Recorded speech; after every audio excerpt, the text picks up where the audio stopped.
Final role-play assignment.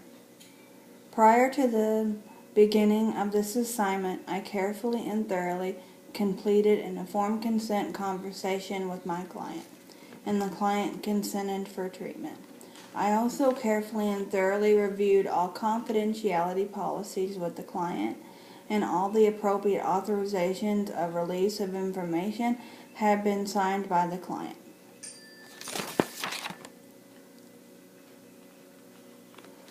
I work for the Kentucky Cabinet of Education. Today I am speaking with a client that has cerebral palsy and also a diagnosis of ADHD. She has had issues in the past finding and keeping a job. Her school social worker, Mr. Smith, submitted a referral on her behalf. I completed the informed consent conversation with my client. She signed a waiver to go ahead with treatment. I also went over confidentiality policies with my client. All paperwork consenting to treatment have been signed. Hi Sonia, my name is Dina. I'm a licensed clinical social worker. How are you doing today? I'm doing okay. I wanted to ask you if you was okay if I filmed this session. My supervisor isn't here today. She asked me to film this. I need to do this so she can see how I'm doing. Is that okay if I do so? Who all's going to see this? Just my supervisor, and that's it. Well, I guess. I'm not real comfortable being videoed, but I guess you can. If you're totally and completely uncomfortable with that, I just won't film it. No, you can film it. That's okay. Just as long as it's not put on the internet or anything like that. Oh no, it won't be. Is it okay if I take down notes today to get down all the important information? That's okay. Okay, thank you. I wanted to let you know what Vogue Rehab does. Vogue Rehab assists clients in Kentuckiana with disabilities to achieve suitable employment and independence. That means anything that would help you find and keep a job. These things vary and depend on the needs and disabilities you have. You told me the last time we met about why it is hard for you to find a job. Can we go over this again?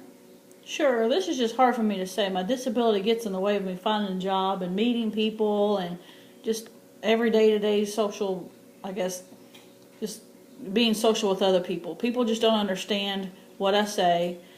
I don't think the jobs will give me the accommodations that I need. And even if I find a job, I don't have a way to get to work. I don't know how to take a bus. I don't have a car. I don't have any type of transportation. Is there anything that you can help me with? I'm sorry to hear that. It sounds like a hard situation, and I'm sure you was uncomfortable sharing that with me. So I applaud you and your openness with me. Yes, Vogue Rehab gives talk tickets to people for your current client, and TARC 3 is a door-to-door service, so which means you wouldn't have to worry about finding a way of getting places and things like that. I need a lot of help, and I feel employers wouldn't take the time or make the effort, and they would make fun of me, and they really wouldn't take me serious, and I just don't feel like I would be successful. Before you were unemployed, did you have any job history before that?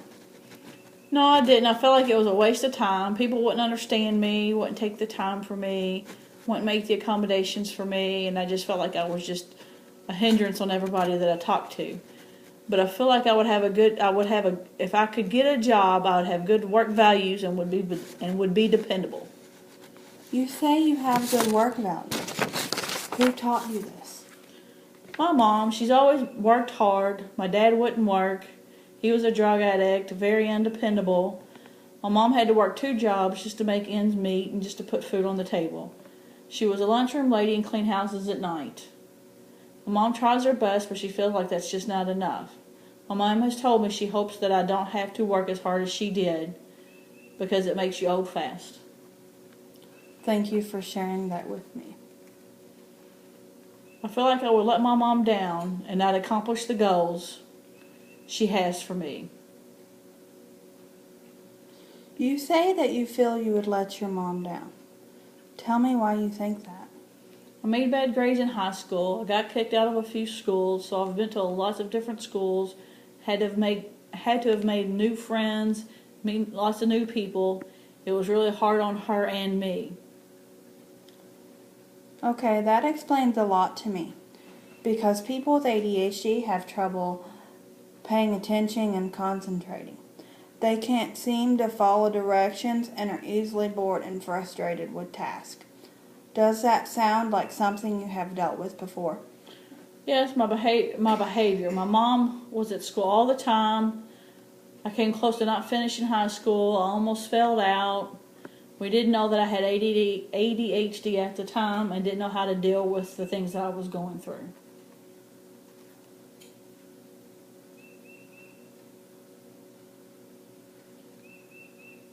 I just couldn't follow directions, and I easily got bored with the things that the teacher told me to do, and it just was very hard for me at the time.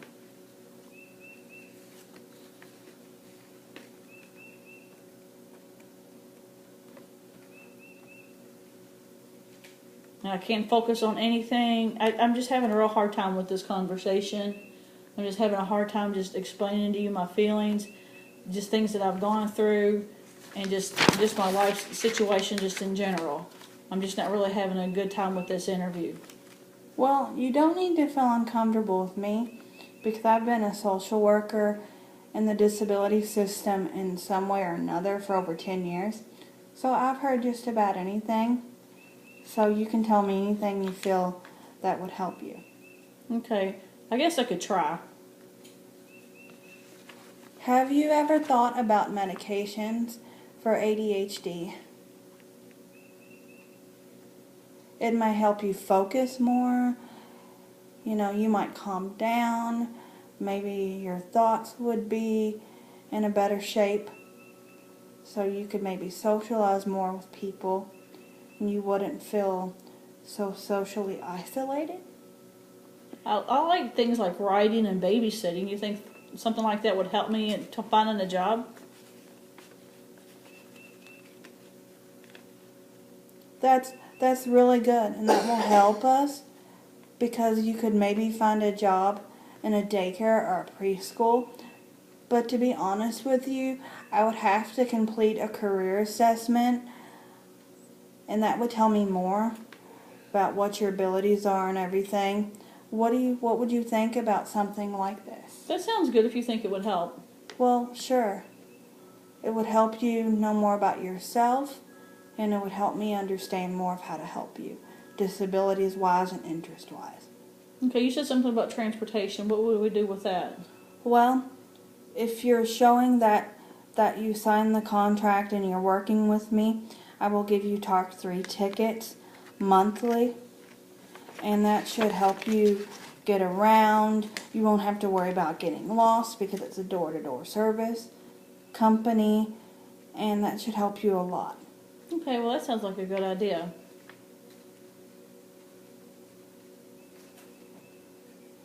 Well, what I usually do is I meet with people once a week to first start out with.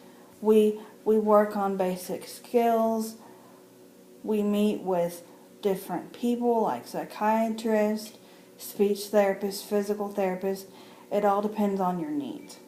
And slowly, when I feel like you're meeting your goals and when we have everything together, I will meet people about once a year. Okay, that sounds good. Okay, and I wanted to thank you for coming in today. Okay, thank you for your help. Okay, here's my card, and if you have any questions, feel free to contact me, and if I'm out of the office, you can talk to my supervisor, and he will be able to help you further. Okay, thank you. No problem.